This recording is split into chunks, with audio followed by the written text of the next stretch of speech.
السلام عليكم ورحمة الله تعالى وبركاته. الحمد لله الذي وعد المحافظين على الصلاة أجرا عظيما وأعد لهم في جنات الفردوس نعيما مقيما. أما بعد. Ang lahat ng papuri at pasasalamat ay para lamang sa Allah subhanahu wa ta'ala na siyang nangako para sa mga nangangalaga ng kanilang mga sala, pagdarasal ng dakilang gantimpala, at siya ay naghahanda para sa kanila ng palagiang kasaganahan sa paraiso. Mga kapatid, magulang at mga kababayan, ang sala ay isa po sa pinakamahalagang ibada o samba. Kaya nararapat na malaman natin, matutunan natin ang mga alituntunin o kondisyon nito. At ang kondisyon ng sala ay mayroon pong siyam na kondisyon. Ang una, al-Islam. Kinakailangan ang taong magsasagawa ng sala ay Muslim po o kaya Islam ang kanyang relihiyon. Sapagkat ang anumang gawain na ginagawa hindi sa bilang pananampalataya sa Allah subhanahu wa ta'ala ay hindi po tinatanggap ng Allah. Tinatanggap po ng Allah subhanahu wa ta'ala ang ating gawain kapag ito ay ginawa natin para lamang sa Allah subhanahu wa ta'ala, para lamang sa ikakalugod ng Allah subhanahu wa ta'ala. Ang pangalawa, tinatanggap ng Allah subhanahu wa ta'ala ang ating gawain o ibada kapag ito ay bukal, dalisay mula sa ating puso. At ang pangatlo, kapag ito ay alinsunod sa kaparaanan ng Propeta Muhammad sallallahu alaihi wasallam. Sapagkat ang mga gawain ng mga hindi mananampalataya ay hindi po nila mapapakinabangan pagdating dito sa mundong ibabaw at lalong-lalo na sa kabilang buhay. Sinabi ng Allah subhanahu wa ta'ala, "Mathalul ladhina kafaru bi rabbihim a'maluhum karamadin ishtaddat bihi ar-rihu fi yawmin 'asib." Ang kahalintulad ng mga di mananampalataya sa kanilang Panginoon, ang kanilang magawa ay parang abo na hinihipan ng humahagupit na hangin sa araw na bumabagyo. La yaqdiruna mimma kasabu ala shay', dhalika huwa ad-dalalul ba'id. Hindi nila walang mapapakinabangan sa anumang kanilang nagawang kabutihan dito sa mundo at sa araw ng paghuhukom. Ito ang pagkaligaw na lubhang malayo. Ito po ay nabanggit ng Allah subhanahu wa ta'ala sa Surat Ibrahim. At sinabi pa ng Allah subhanahu wa ta'ala, وَقَدِمْنَا إِلَى مَا أَمِلُوا مِنْ عَمَلٍ فَجَعَلْنَاهُ هَبَاءً مَنْثُورًا. At ihaharap namin, sabi ng Allah subhanahu wa ta'ala, ang anumang kanilang nagawa sa mga mata ng tao, pagkatapos saka pa namin pawawalan ng saysay.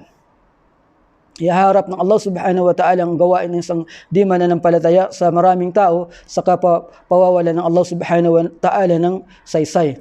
Pagkatapos gagawin ng Allah subhanahu wa ta'ala ang gawain na iyon na parang isang halikabok. So mga kapatid, magulang at mga kababayan, isa sa mga tandaan natin na hindi tatanggapin ng Allah subhanahu wa ta'ala ang isang gawain kung wala pong pananampalataya. Pangalawa sa kondisyon ng sala ay ang akal.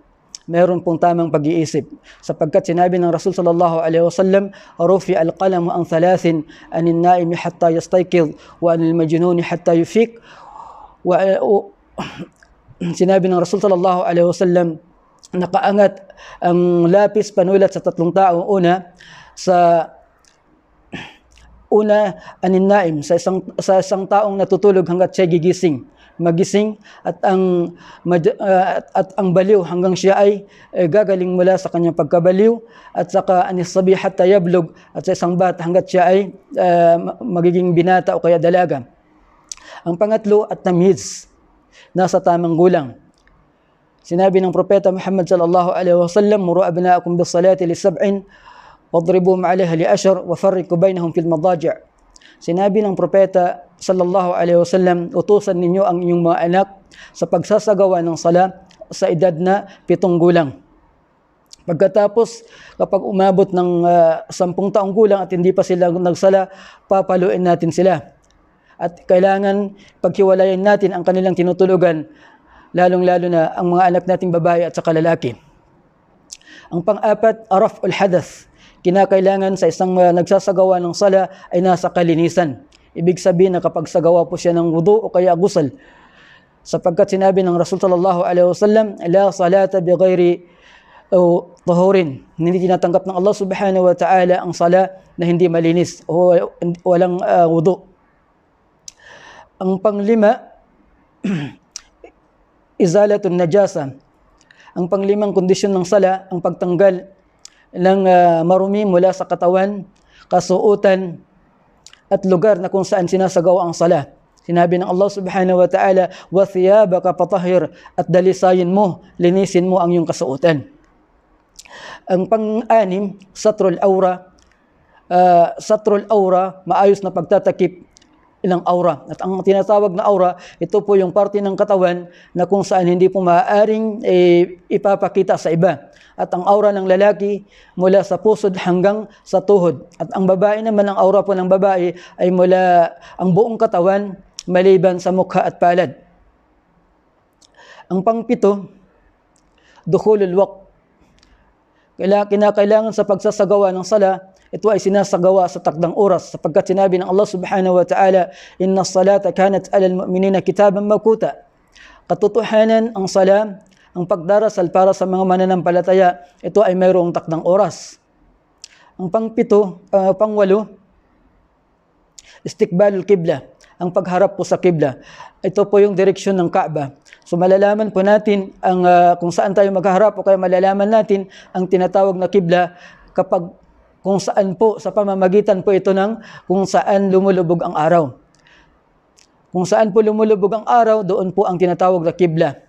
At ang pangsyam ay itong tinatawag na niya o kaya intensyon, hangarin. Kinakailangan sa pagsasagawa ng anumang ibada o samba, hindi natin dapat baliwalain ang tinatawag na niya o hangarin sapagkat sinabi ng Rasul sallallahu alaihi wasallam, innamal a'malu binniyat wa innama likulli imri'in ma nawa.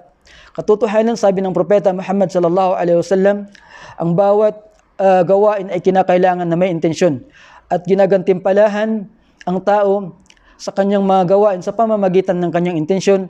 Hanggang dito na lamang at maraming salamat. Wassalamu alaikum warahmatullahi wabarakatuh.